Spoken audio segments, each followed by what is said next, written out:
If you're new to the channel, welcome. And if you're returning, welcome back. Be sure to hit that like button, drop me a comment, and click the subscribe button down below so more people can benefit from the knowledge we're sharing in this video.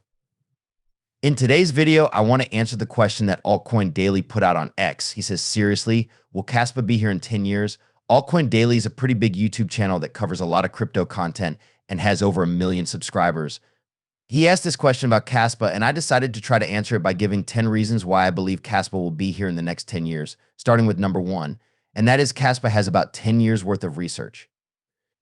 If you don't know about the founder, Jonathan Minsky, I do have a very good video in which I go in depth on the founder and explain pretty much everything he's behind and how far he goes back, but here's just a picture of a video that he's going to appear in. And this was at the Bitcoin Scaling Conference back in 2015. And if you don't already know, he pretty much penned one of the first academic papers for Bitcoin, which would introduce the Ghost protocol.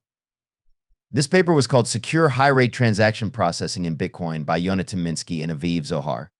Jonathan is mentioned in the Ethereum white paper because Ethereum over here states that they implemented a simplified version of Ghost, which only goes down 7 levels, and then they define it in the white paper. But up here say the greedy heaviest observed subtree, otherwise known as Ghost protocol, is an innovation first introduced by Jonathan Minsky and Aviv Zohar back in December 2013. And this paper pretty much was the first protocol that eventually would lead up to Kaspa in the future. I have videos that go deep into that, and you should probably check out my playlist mentioning deep dives into Kaspa. You will be able to see how far back Kaspa goes and how all of the protocols that Jonathan builds eventually lead to Kaspa. The second reason why I believe we'll be here in the next 10 years is the fact that it is not accessible to everyone. Kaspa is still not on Coinbase. It's still not on Coinbase. It's still not on Binance. It's still not on Binance Us. It's still not on Crypto.com. It's still not on Kraken, OKEx, or Robinhood. And if we look at CoinMarketCap, we can see that these exchanges are pretty much the top exchanges that Kaspa is still missing. We have Binance, Coinbase, OKEx, Kraken, Crypto.com. And then also I mentioned Robinhood because that's a very big stock exchange.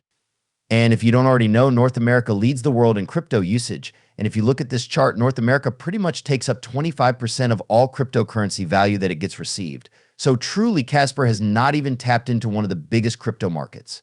And yet, despite that, it was able to come up on top, be within the top 30 right now. And you could see that it's sitting at number 32, and it currently has a 3.1 billion market cap, and yet is not accessible for everyone. It's still pretty difficult to get here in the US. Every time I try to teach people how to do it, it's kind of tricky and just tedious, and a lot of people decide not even to get Kaspa simply because it's just not easy to get. So this means that there's still a lot of room left for Kaspa to grow, and I believe that this will keep it relevant within the foreseeable future. The next reason that kind of goes with the previous one is the fact that it has a very low reach as well. If you go to Kaspa Currency's official Twitter page, you can see that they only have about 196,000 followers. And if you compare that to other cryptocurrencies that are in the top 10 that have a lot larger valuations, you could say they have followings upwards to 2.4 million followers for Solana or 1.3 million followers for Cardano. And if we're looking at the Discord of Kaspa, we can see that it's only sitting on about 40,000 members. And if we go ahead and check the Discord for Solana, we can see that currently it's sitting at about 134,000 members. So clearly there's a lot more room for Kaspa to possibly grow in terms of adoption and people learning about Kaspa and what it is. The fourth reason why I believe Kaspa will be relevant within the next 10 years is that it has the top developers in the whole crypto space. I already talked about Jonathan a little bit, but if you look at the core developers and researchers, you can see people like Michael Sutton and Shai, and these people have their names in the future protocols that are going to be part of Kaspa. Shai was mentioned in the Phantom Ghost Dag protocol, which is already being utilized on Kaspa. And then Michael Sutton is mentioned on the Dark Knight protocol, which is a future protocol that's going to be implemented on a castle that will allow cash flow to increase its confirmation times to practically just be instant, which will never be seen before in the cryptocurrency space when it comes to proof of work. While you're remaining decentralized, secure, and scalable, Kaspa ultimately solves the crypto trilemma, and this has been solved with these developers behind it. And this is why Kaspa has the top devs to be working on it right now. Going into the fifth reason here, I believe that Kaspa will be relevant in the next 10 years. Kaspa is number 2 when it comes to peripheral work emissions. When you have mining, you have block rewards, and those block rewards can be equivalent to a certain amount of money in US dollars. Currently, Kaspa is sitting at number 2 at $1.62 million, and Bitcoin sitting at about $1.75 million. But Bitcoin is going to be going through halving, where this will receive a 50% cut. This 50% cut, I believe, will bring more attention for miners to possibly look for other cryptocurrencies that are proof of work to mine with ASICs. Currently, Kaspa is sitting at the top spots when it comes to ASIC profitability when mining it, and you can see that it's taken the first 6 spots when it comes to ASIC profitability. And I believe that this is just a free advertisement of Kaspa to other people who are interested in the mining world of proof of work. The 6 reasons why I believe Kaspa will be relevant in 10 years is the fact that it is proof of work, and I just recently made this post. But I say here proof of work is good for Ks. Why? Simply, it just builds trust.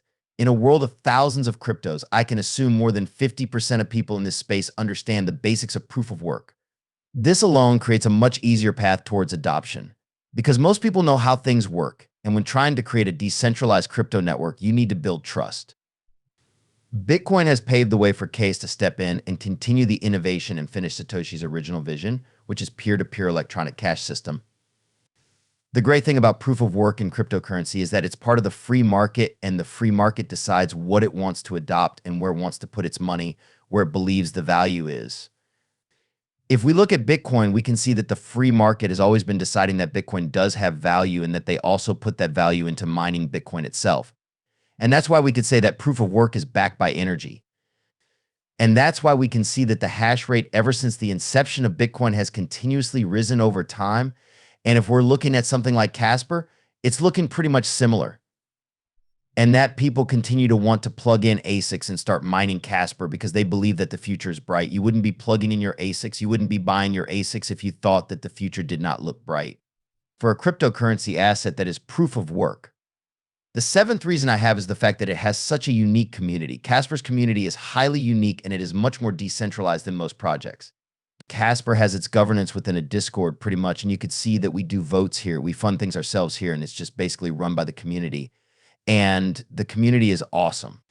It's something great to be a part of, because if you find something that you want to fix or be a part of, you can just work on this project and help it grow and have adoption. You have more of a say in the future of this project if you try to be active within the community. So this is just very unique to Kaspa. A lot of other projects have foundations and companies and stuff like that involved, but Kaspa truly wants to stick to those core roots of Bitcoin, which remains fully decentralized, and no central entity or company or foundation pretty much controls it and calls all the shots. The 8th thing I have here is the fact that Kaspa is tapping into a very unique use case that is not seen within the cryptocurrency space. If you're looking at the top 100 cryptocurrencies, most of them are altcoins that are trying to tap into smart contracts, NFTs, and all that kind of fun stuff, or they're not even proof of work, and they're more focused on the DeFi world of cryptocurrency. But Kaspa is tapping into the market that has yet to be tapped into, and I believe is probably the biggest market to tap into, and that's becoming a currency, doing the currency part of crypto. We hope you enjoyed this deep dive into the ever-changing world of cryptocurrencies. Remember to like this video, share it with fellow crypto enthusiasts, and leave a comment below to let us know your thoughts and questions.